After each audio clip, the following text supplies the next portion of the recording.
During the winter of 1858, a 34-year-old French acrobat named Jean-François Gravelet, better known as Monsieur Charles Blondin, traveled to Niagara Falls hoping to become the first person to walk a tightrope stretch across Niagara Falls.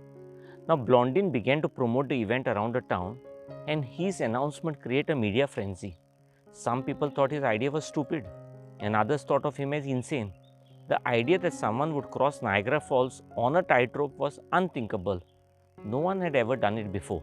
Everyone wanted to see it, and viewers poured into Niagara from far and wide.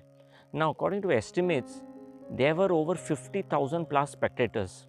Now, the tightrope had no safety harness or a net, and on June 30th, 1859, Charles Blondin became the first man in history to walk on a tightrope across Niagara Falls from United States of America to Canada. Now, 160 feet above the water on one side and 170 feet on the other, and 1100 feet across. Now, while getting across alive would be enough for most people, Blondin was compelled to make the trip again and again, adding new props and tricks to increase the level of difficulty. He crossed again on July 4th, less than a week after his first journey, and this time he made it halfway across before he lay down on the cable, flipped over, and finished the trip backwards. Now, just in case the crowd wasn't impressed, he made the return trip wearing a sack over his head and body.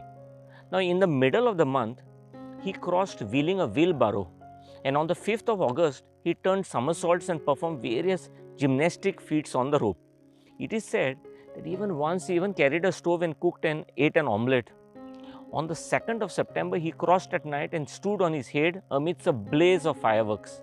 By the time he gave his final performance in 1896, it was estimated that Blondin had crossed the Niagara Falls 300 times and walked more than 10,000 miles on this rope. Now, according to an urban legend, on one such occasion, a large crowd gathered as word went out that Blondin was going to attempt yet another incredible feat of pushing a wheelbarrow blindfolded. The crowd watched in awe as Blondin carefully walked across one dangerous step after another, blindfolded and pushing the wheelbarrow. Now, upon reaching the other side, Blondin asked the cheering spectators if they thought he could push a man across sitting in the wheelbarrow. A mighty roar of approval rose from the crowd, and spying a man cheering loudly, he asked, "Sir, do you think I could safely carry you across in this wheelbarrow?" "Yes, of course, you can do this. You are the great Blondin." Blondin then replied, "Yours is the voice I needed to hear today. Please get in the wheelbarrow." And expected, the man declined. Friends, this story of Charles Blondin and his audience reiterates what I once read a long time back. There are just three kinds of people in the world. There are few who make things happen, the many more who see things happen, and the overwhelming majority who have no notion of what happens and ask what happened. The people who like to make things happen are outer directed. They like to be in charge, and when they see that something needs to be done, they don't wait for it to somehow get done.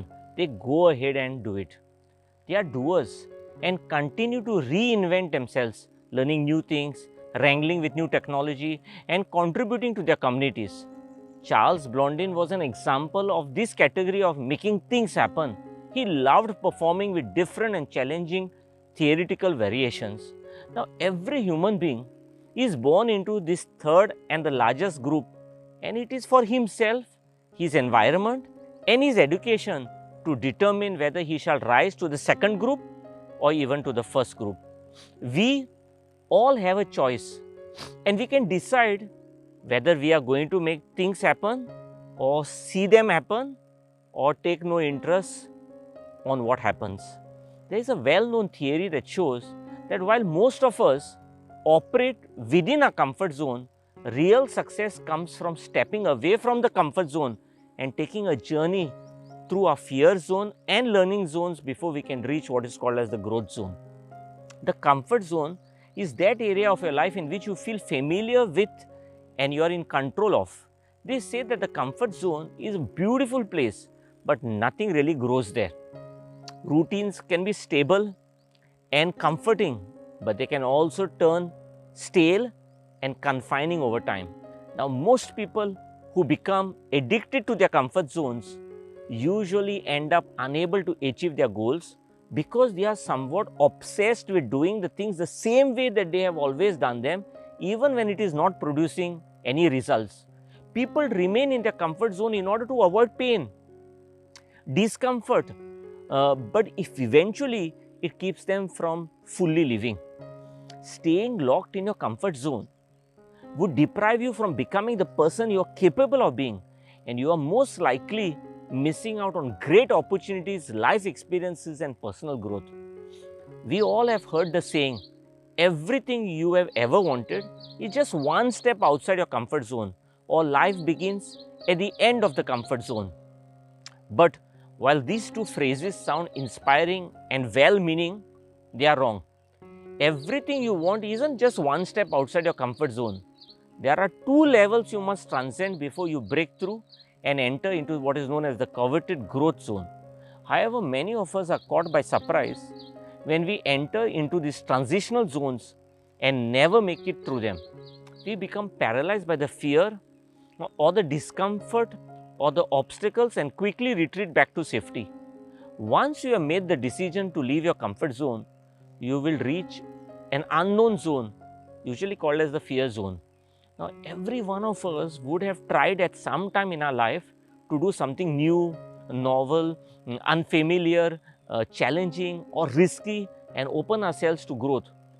It could have meant starting on a healthy diet, exercise, weight reduction program, or maybe a new habit of reading daily or cutting out an endless entertainment, etc. Unfortunately, our attempt at moving out of the comfort zone is usually met with discouragement, pain, seeing very little improvement, fear, anxiety, negative opinions from others, or maybe even rejection.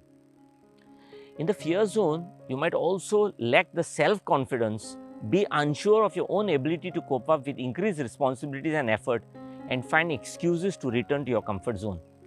This step is the most difficult and yet the most important one.